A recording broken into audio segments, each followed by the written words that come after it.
윤석열 국민의힘 대선 후보의 지지율이 반등세를 보이고 있습니다. 하지만 무속 논란, 그리고 원팀 구상 난항 등 해결해야 할 문제점들 여전히 많은데요. 국민의힘 입장 들어보는 시간 갖도록 하겠습니다.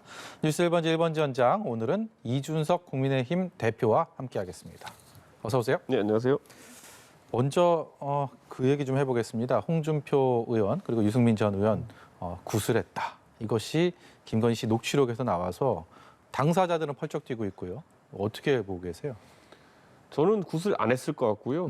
네, 그리고 그냥 가볍게 대화하는 과정 중에서 그냥 건성으로 대답하다가 나온 말인 것으로 보입니다. 근데 어쨌든 뭐 사실 그 김지은 씨에 대한 미투에 대한 2차 가해 논란처럼 이런 대화가 뭐 공개를 전제로 한 대화도 아닐 뿐더러 뭐 취재 상황이라고 보기에는 어려운 사적인 대화였던 만큼 저는 뭐 유승민, 홍준표 두 분 같은 경우에도 굉장히 이 사실관계에 대해 가지고 부인을 하시되 뭐 이것에 대해 가지고 너무 민감하게 받아들이지 않았으면 좋겠다 이런 생각을 갖고 있습니다. 그리고 이런 식의 어쨌든 사적인 대화가 계속 보도되면서 당내 내분을 획책하려고 하는 그런 모양새인데 저는 뭐 정권 교체 대의에 많은 분들이 동참하고 있기 때문에 저희의 어떤 공동 전선은 이상이 없을 것이다 이렇게 생각합니다. 그럼에도 민주당에서는 이 무속을 전면에 내세워서 계속해서 공세를 펴고 있고요. 그것을 지금 뭐 멈출 생각은 현재로서는 없어 보입니다.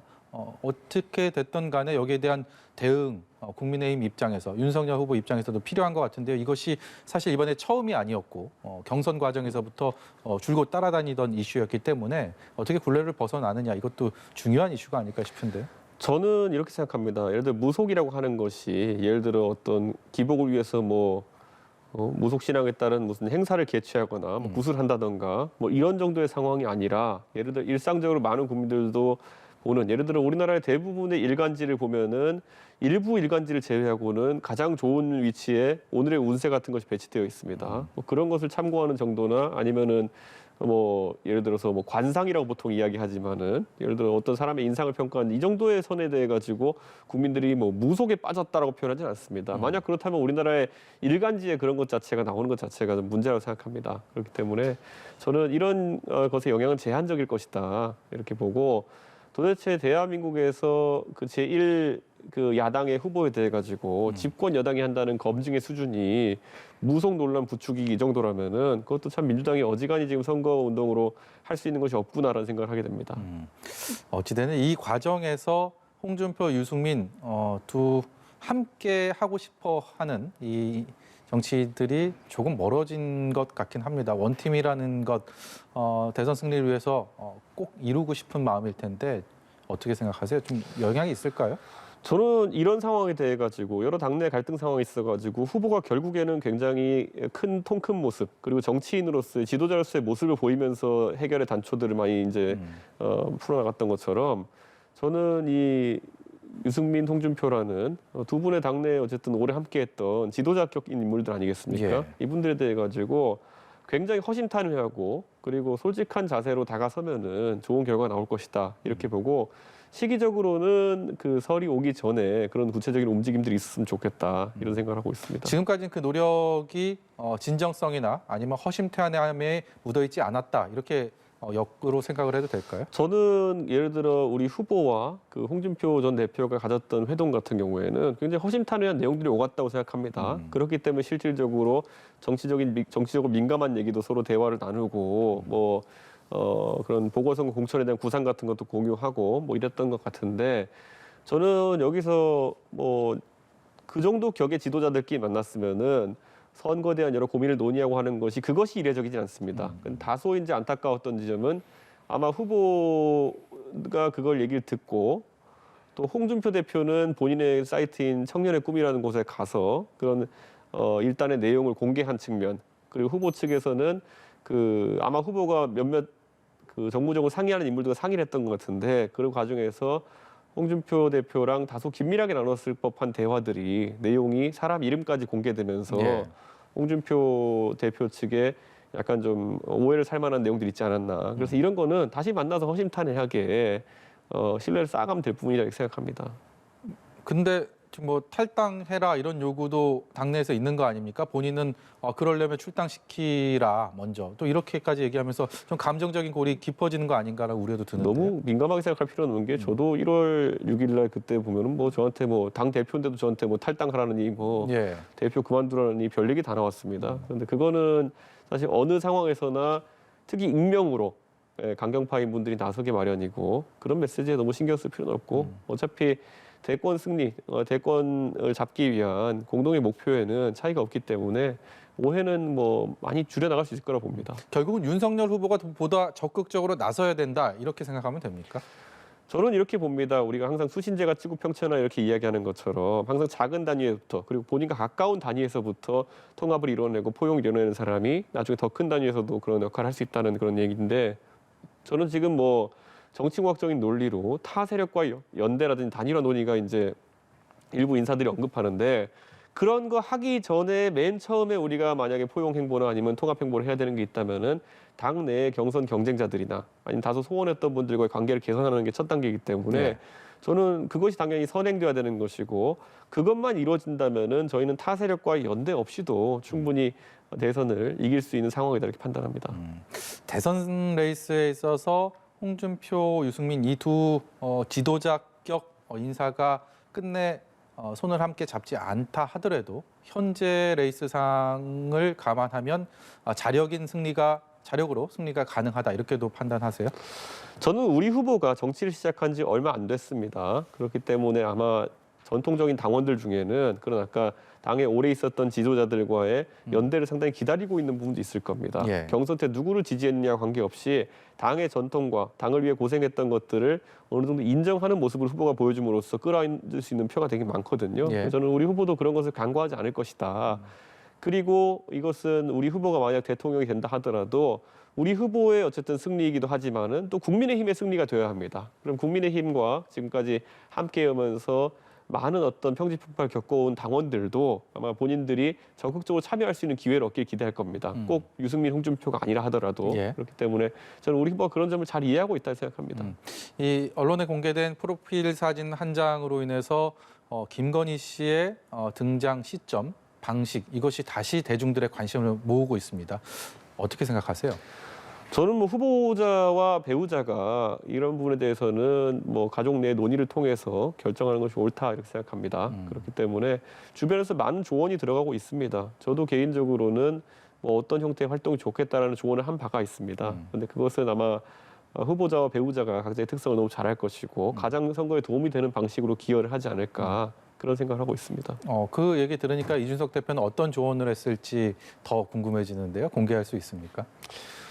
만약에 실제로 이루어지면 나중에 제가 제안했다고 말씀드리겠습니다. 알겠습니다. 김건희 씨 얘기 하나만 더 할게요. 국민의힘의 애초 대선 레이스 초반에도 리스크로 많이 네. 꼽혔던 거 이 대표도 잘 알고 있을 겁니다. 지금 이제 한 40일 정도 남은 이 시점에서도 김건희 씨는 국민의힘 대선 레이스의 리스크로 그렇게 생각하고 계십니까? 저는 항상 많은 국민들은 상대적인 평가를 한다고 생각합니다. 지금 우리 후보자의 배우자에 대해 가지고는 여권에서 굉장히 줄기찬 공격을 해왔고 범 여권이라고 할 수 있는 뭐 유튜브 채널이라든지 여기저기에서 이미지를 공격하기 위한 시도가 많았습니다. 예. 그 중에 보면은 뭐 경력에 대한 부분을 뭐 잘못 기재했다, 허위다 이런 부분에 대한 공격도 실질적인 공격도 있었지만은 그것이 아니라 단순히 인신 공격성 그런 발언도 굉장히 많았습니다. 예를 들어서 사실 한 여성으로서 본인이 과거에 유흥업소에 일했다고 하는 주장 같은 경우에는 도저히 감내하기 어려운 주장이었을 것입니다. 예. 그리고 본인의 배우자인 윤석열 후보가 정치에 뛰어들지 않았다면은 받지 않아도 됐을 공격이라 생각했을 것이고요. 그렇기 때문에 이런 부분이 지금까지 상당히 후보자의 배우자가 위축된 어떤 행동을 할 수밖에 없는 그런 상황을 만들었다면은 지금 뭐 해명될 부분은 해명되고 그리고 사과할 부분은 사과하고 그리고 오해가 풀릴 부분은 좀 풀려가고 있는 모양새이기 때문에 굉장히 저는 적극적인 활동을 통해 가지고 오히려 본인에게 지금까지 구축되어 있던 이미지보다는 나은 이미지를 구축할 수 있을 것이다 이렇게 생각합니다. 예, 주제 좀 넘겨보겠습니다. 네. 윤석열 후보와 홍준표 의원 간의 만남이 소기의 성과를 거두지 못하게 된 원인 중에 하나, 이 종로 보궐선거. 이 공천 과정에 있어서 물론 이 대표도 자천이 아닌 타천으로 한때 이제 후보자로 이렇게 물망에 올랐었는데 이거 어떻게 지금 진행이 되고 있습니까? 저는 저희가 보궐선거가 5군데인데 서울 종로 정도는 제가 봤을 때 그 대선 과정에서의 어떤 정무적인 카드로 또 정치적인 어떤 타협의 어쨌든 결과물로서 남겨놓을 수 있는 그런 지점이다 이렇게 봤고 나머지 4곳 같은 경우에는 사실 그 지역에서 열심히 활동해왔던 예비 후보들이 있기 때문에 네. 당원 경선 또는 여론조사 경선 이를 통해 가지고 후보를 결정하면 좋겠다 이렇게 판단했고 이번 선거 같은 경우에는 대통령 선거 같이 치러지기 때문에 당원 경선이 존재하게 되면은 당원들 간에 그래도 지역 단위로 반목이 좀 생기는 경우가 있습니다. 그렇죠. 그렇기 때문에 특수한 상황 속에서 대선과 함께 치러지기 때문에 일반 국민 여론조사를 주요 방식으로 해서 경선을 치렀으면 좋겠다로 저희가 최고위 내에서 의견을 모은 겁니다. 그렇기 때문에 저는 이제 홍준표 대표께서 모탈 제안을 한 것은 아니다 이렇게 판단하지만은 반대로 그런 합의가 이루어진 다음에 홍 대표와 그 윤석열 후보 간에 그런 어떤 그 만남이 이루어졌기 때문에 시기상으로는 다소 좀 늦은 시점이 아니었나 그런 생각을 하고 있습니다. 그래서 그 부분이 안타깝고 하지만 저는 지금은 경선을 원칙으로 저희가 공천관리 운영하면서 준비하고 있지만은 혹시라도 홍준표 대표와 그 우리 후보 또 그리고 여러 다른 주체들 간에 어떤 정치적인 타협점이 나오게 된다면은 그 부분은 또 고려해 볼 수 있는 점이 있다 이렇게 생각합니다. 예. 연말 연초에 대선 후보와 그리고 대선 후보의 측근 그리고 당 대표 간의 정말 위태위태로운 그런 드라마를 이어갔고 결국은 현실적으로는 해피엔딩으로 끝났는데 단도직입적으로 윤석열 후보와 그리고 이른바 윤핵관 그리고 이준석 대표 간의 현재 관계는 어떻습니까? 저는 기본적으로 제가 그 선대위를 그만두겠다고 한 시점부터 지금의 선대위 체계로는 선거를 치르기 어렵겠다라는 인식을 했고 그래서 중간에 보면은 여러 가지 이제 이야기가 오가다가 김종인 총괄선대위원장의 결단이 한번 있었죠. 선대위를 해체하는 초강수를 두고 그것에 대해 가지고 후보가 사실상 추인하고 또 이 선대위 슬림화를 결단을 내림에 따라 가지고 지금 이렇게 선대본부 체제로 아주 효율적인 체제로 굴러가고 있습니다. 그렇기 때문에 각자 필요한 시점에 각자의 역할을 했다 이런 생각을 하고 또 이 과정을 통해서 확인한 것은 결국 이 대선 승리를 향한 목표의식은 다 공유하고 있는 거 아니냐 그런 생각이 들고 무엇보다 이게 결과가 안 좋았으면은 더 큰 혼란이 있었겠지만은 결과가 좋았기 때문에 그런 문제 제기를 한 저도 그렇고 결국 결단 내린 후보도 그렇고 이 부분에 대해 가지고는 아주 깔끔하게 저희가 잘된 판단이었다고 생각하고 있습니다. 그런데 이게 처음이 아니고 앞서서 울산 회동을 통해서 해소했지만 그 전에 갈등이 있었고 그리고 두 번째 지금은 이준석 대표의 어떤 선거에 대한 그림 그리고 윤석열 후보의 선거에 대한 그림이 어느 정도 교감을 하면서 뭔가 그렇게 잘 굴러가고 있는 그것이 또 지지율에도 반영이 되고 있는 상황인데 남은 40일 동안 또 위기가 없을 거란 보장을 할 수 없지 않겠습니까? 그런 상황이 됐을 때 두 번도 그랬는데 또 한 번 또 틀어지는 거 아니냐 이런 생각을 하실 수도 분명히 있을 것 같은데요. 저는 대전략에 있어서 합의가 이루어진 이상 그렇게 이견이 큰 이견이 노출될 가능성은 적다 이렇게 봅니다. 지금 우리 후보는 역대 어느 대선 후보보다도 더 적극적으로 젊은 세대에 대한 적극적인 공약을 펼치고 있고 그것이 또 굉장히 강한 호응으로 나타나고 있습니다. 그렇기 때문에 우리 후보도 이 전략의 유효함을 알고 있기 때문에 저는 큰 이견이 발생하지는 않을 것이다 이렇게 보고 오히려 상대 후보인 이재명 후보가 오늘도 제가 봤을 땐 좀 이상한 이야기를 했던 게 뭐 세대 포이론, 세대 결합론이라는 것이 갈라치기에 가까운 것이 아니냐, 포용을 하지 못하는 것이 아니냐 이런 식으로 얘기했던데 저는 역으로도 방금 제가 페이스북에 이야기하고 왔지만은 본인은 본인 가족하고도 포용 못 해가지고 여러 평지풍파가 일어나고 있는데 어디다 지금 포용을 이야기하는지 모르겠고 이게 바로 이재명 후보가 지금의 우리 대전략이 세대 결합론, 세대 포이론에 대해서 상당한 두려움을 느끼고 있다는 것을 방증하는 것이 아니냐 그런 생각을 합니다. 시청자 여러분들께 다시 한번 설명을 드리면 세대 포이론이라는 게 이준석 대표가 어느 정도 거기에 대한 그 첫 주창자가 아닙니까? 2030 그리고 60대 이상이 앞으로 40대, 50대를 포위하는 그래서 대선 승리를 하겠다 뭐 이런 그림으로 알고 있는데 그래서 이 세대별로 갈라치기 하는 거 아니냐라는 얘기가 나올 수도 있는 개연성이 분명히 있는 것 같습니다. 2030이 단순히 그냥 6070, 506070과 함께 40대를 둘러싸겠다라는 개념이었다면은 굉장히 분열적인 언어일 겁니다. 그런데 그 뒤에 굉장히 합리적인 서울시장 선거 때 경험했던 기작이 있습니다. 가장 먼저 2030 세대가 본인들이 선호하는 후보를 고르고 그에 대해 가지고 여러 호감을 형성한 다음에 그다음에 한 30년 터울을 가지고 있는 본인의 부모 세대를 설득하는 겁니다. 그렇기 때문에 50대 중후반부터 시작해서 50, 60, 70이 이제 공략의 대상이 되는 것이죠. 그래서 실제로 그렇게 기자기 동작해서 양쪽에 날개가 형성된다는 것이지 저희가 무슨 40대를 왕따시키기 위한 그런 어떤 전략을 구사하고 있는 것도 아니고 실제로 40대 같은 경우에는 이런 가족 간 결합보다는 지금 40대가 이제 사회에서 중추로서 직장에서도 가정에서도 굉장히 경제 활동을 활발하게 하는 세대이기 때문에 그에 대한 공략은 다른 전략으로 지금 들어가는 것이고 기본적으로 2030과 5060, 70의 결합이라는 세대 결합론, 세대 포위론이라는 것은 최근에 코로나 상황 속에서 정치적 의견 소통의 단위가 가족 단톡방이라든지 가족 단위로 많이 옮겨간 것을 상정해서 저희가 짠 전략이지 이재명 후보가 잘 알아보지도 않고 갈라치기가 아니냐 이렇게 이야기하는 것 같은데 많이 두려우신가 봅니다. 예. 알겠습니다. 안철수 후보에 대해서 대단히 시니컬한, 더 나아가서 맹공을 퍼붓고 있는 대표적인 정치인 중에 한 명으로 꼽힙니다. 네. 특별한 이유가 있습니까? 근데 한번 살펴보시면 될 것 같습니다. 제가 페이스북이나 이런 곳에서 안철수 그 대표에 대한 평가를 많이 하거든요. 그런데 항상 저는 어떤 사람에 대한 평을 할 때 다른 사람이 저에 대해 가지고 아니면 저희 당에 대해 가지고 뭐라고 한 것을 항상 기사를 걸어놓고 거기에다 평을 합니다. 그렇기 때문에 저희가 안철수 대표를 비난하는 또는 비판하는 시점은 보통 우리 당에 대해 가지고 아니면 저에 대해 가지고 굉장히 모욕적인 언사나 아니면 공격이 들어왔을 때 하는 거거든요. 가장 대표적으로 최근에 뭐 가면 토론회라는 어떤 방송에 있어 가지고 제가 출연한 것에 대해 가지고 안철수 대표 측에서 또 안철수 대표도 굉장히 여러 말을 했던데요. 그 방송이 뭐 일방적으로 본인을 비판하기 위한 방송인 것처럼 묘사하는데 저는 정치를 10년 정도 하셨으면은 본인이 어떤 정치 토론의 주제가 되는 것 정도에는 관대하고 익숙해져야 된다 이렇게 생각합니다. 그 방송이 2회차까지 진행됐었는데 1회차에서는 이재명 후보와 그리고 우리 후보자의 배우자에 대한 김건희 씨에 대한 그 토론이 주로 이뤘습니다. 그런데 어느 측에서도 그 방송의 포맷에 대해 가지고 비판이 안 들어왔거든요. 그리고 2회차에서도 안철수 대표가 주제도 아니었습니다. 단일화 얘기가 나오니까 지나가는 말로 안철수 대표에 대해서 부정적 평가가 일부 나왔다 그래서 저만 한 것도 아닙니다. 상대 패널도 많이 했습니다. 그런데 그렇게 나오니까 갑자기 거기에 대해 가지고 과민 반응을 보이면서 사실상 지금 그 방송 폐지하는 데까지 이르지 않았습니까? 예. 저는 이런 식으로 자기 비판이나 아니면은 자기에 대한 그런 어떤 부정적인 평가에 대해 가지고 조금도 받아들이지 못하는 인사가 무슨 중도를 표방하며 제가 방송에 오늘도 이렇게 나와서 얘기하고 있는데 아니면 제 페이스북도 있고 제가 안철수 대표를 비판할 공간이 없어가지고 그런 방송 형식에 갔겠습니까? 저 4개월 전에 섭외된 겁니다. 그 방송. 예. 그런데 그렇게 속 좁은 행동으로 어디까지 가시는지 한번 보겠습니다.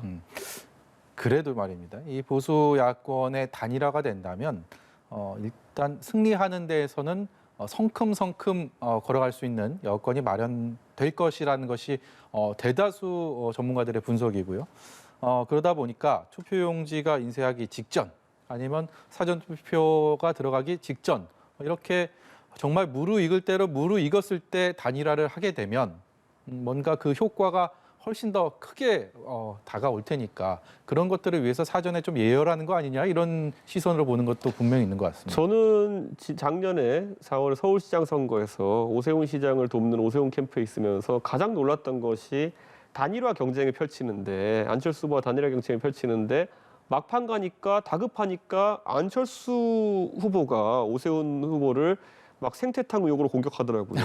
예, 저는 그 정도 수준의 정치 이식을 가신 분이면은 이번에도 저희가 또 만약 단일화를 경선 형식으로 치르거나 했을 때 저희 후보에 대해 가지고 날선 공격이나 또 근거 없는 공격을 하지 않을 것이라는 보장이 없다 이렇게 생각합니다. 예. 그렇기 때문에 많은 분들은 단일화라는 것이 항상 표의 산술 합이 이루어진다고 생각하는데요.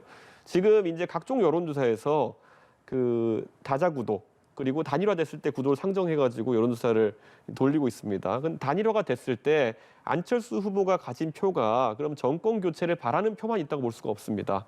그게 이재명 후보 쪽으로 어느 정도 가고 그다음에 그 우리 후보 쪽으로 어느 정도 오는 것이거든요. 그렇기 때문에 안철수 후보가 예를 들어 어떤 지지층을 보유했다고 해가지고 단일화한다고 그게 그대로 우리 후보에게 이전되는 것도 아닙니다. 그렇기 때문에 저는 이 단일화에 대해 가지고는 저희는 굉장히 냉정하게 바라보고 있고 막연하게 이 지지층이 겹치는 사람들끼리는 특히 단일화를 하면 안 되는 그런 특성이 있습니다. 예. 예전에 DJP 연대 같이 지역 기반이 다른 경우에는 DJ와 JP의 결합이 표의 결합으로 일어나지만은 지지층이 비슷한 사람들 같은 경우에는 산술합으로 안 나오는 경우도 있거든요. 예. 저는 그래서 이거는 아마 선거 과정에 있어가지고 단일화 하고 싶은 분들은 계속 단일화 언급할 겁니다. 우리 후보 입에서 단일화 얘기 안 나옵니다. 예. 그런데 안철수 후보는 어디 갈 때마다 무슨 뭐 안일환이 어쩌면서 본인이 저는 처음 듣는 말인데 어디서 조언해가지고 그걸 막 헛들이려고 노력하시잖아요.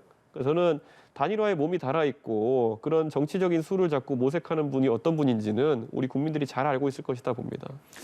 토론에 있어서 둘째가라면 서로 하시잖아요. TV 토론 곧 열리게 될 텐데 전망 좀 해주시죠. 저는 우선 우리 후보가 경선 과정에서 16번의 토론을 저희가 겪었습니다. 그런데 16번 토론한 동안에 상대했던 원희룡, 유승민, 홍준표 이 세 분 전부 다 20년 가까이 정치를 해오신 베테랑들 아니겠습니까? 예. 이분들과 토론하는 과정에서 어떤 뭐 절대적인 우위까지는 아니더라도 그래도 호각을 이루는 그런 모양새를 보였습니다. 그렇기 때문에 우리 후보가 토론에 약하지 않고요. 그렇기 때문에 저는 이재명 후보 측에서 무슨 근거 없는 자신감을 가지고 그렇게 하시는지 모르겠고 더 당황스러운 거는 이제 3등 후보 하시는 분이 자기 토론 안 시켜준다고 계속 이제 뭐라 하시거든요. 네. 근데 그분이 토론에서 별로 재미 본 적이 없는 것 같거든요. 또 그분은 왜 그러신지 모르겠어요. 그러니까 본인도 물론 본인의 정책을 알리고 싶고 본인도 그런 기회를 얻고 싶겠지만은 그분은 기본적으로 토론해가지고 득보시는 분이 아닙니다. 지금까지 역사적으로 봤을 때 그렇기 때문에 좀 과도하고 뭐 가처분 신청까지 결국 이렇게 하셨던데 저는 그분이 또 선거판에 토론에 나와가지고 결국은 지금 언론에 그분 말씀이 노출되는 걸 보면은 양비론만 주로 하시거든요. 토론에서 진지하게 주요 후보들끼리 정책을 이야기하고 서로 쟁점을 이야기하는데 또 애매한 양비론 같은 걸로 토론판을 흐리는 그런 모양새를 저는 바라지 않습니다. 예. 그런데 왜 자꾸 하시는지 모르겠어요. 그 뭐 토론에서 득보신 게 없는 분이. 예. 네, 3인칭 대명사로 그분이라고 계속 말씀하셨지만 안철수 후보를 언급하신 겁니다. 그리고 법원의 이 가처분 신청에 대한 판단은 이틀 뒤에 나오게 됩니다. 마지막으로 이 젊은 만큼 정치인으로서의 앞으로 선택지도 꽤 많을 것 같은데요. 대선 이후 본인이 그리고 있는 그런 선택지 어떤 게 있을까요? 우선 지방선거가 있기 때문에 지방선거 개혁을 위해서 저희가 노력을 많이 해야겠고요. 무엇보다도 지방선거는 새로운 정치인들, 그리고 젊은 정치인들이 많이 탄생할 수 있는 그런 화수분 같은 곳입니다. 그렇기 때문에 저희 국민의힘이 그런 체계를 잘 정비해서 이 보수 정당에게 몇 년 만에 우리 국민들이 주신 기회를 다시 살려나갈 수 있도록 하는 것이 굉장히 중요합니다. 지난 서울시장에서의 그런 결과가 기적이 아니라 실력에 의한 것이었음을 보여줄 필요가 있다고 생각합니다. 예, 여기까지 듣도록 하겠습니다. 국민의힘 이준석 대표였습니다. 고맙습니다.